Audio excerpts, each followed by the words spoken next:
दादा काय सांगाल आराध विद्यालयावर काही काळ गोंधळाचं वातावरण होतं, दुबार मतदार येत आहे, बोगस मतदार येत आहे असा आरोप आहे. नेमकी काय स्थिती आहे? या ठिकाणी राज्य निवडणूक आयोगाने स्पष्ट निर्देश दिलेले असताना सुद्धा काही उमेदवार दबावतंत्राचा आपल्या पदाचा दुरुपयोग करून या ठिकाणी बोगस मतदान होण्यासाठी प्रयत्न करत होते.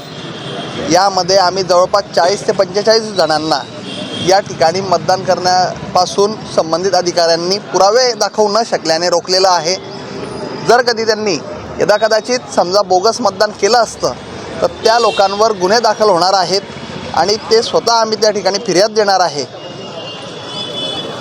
आतापर्यंत किती जण असे आपल्याला आढळले की जे पुरावे सादर करू शकले नाही आपले मतदार असल्याचं? जवळपास आम्ही आता 40 ते 45 लोकांवर याबाबत हरकती घेतलेल्या आहेत आणि त्या हरकती घेतलेल्या लोकांपैकी एकही व्यक्ती पुरावे दाखवू शकलेला नाही. त्यांना मतदान करू दिलं आहे का नाही? नाही, मतदान करू शकले नाही. आपला किती काय आरोप आहे आपला की या ठिकाणी किती बोगस मतदार आहेत? या ठिकाणी प्रभाग क्रमांक 5 मध्ये मी वारंवार सांगितलेले आहे, या बूथच्या जवळपास या दोघं बूथ मिळून जवळपास 3800 व इतर दुबार वेगळे अशा स्वरूपाचे मतदार आहेत आणि याबाबत आपण वेळोवेळी हरकत घेतो आहे जो मतदानालय.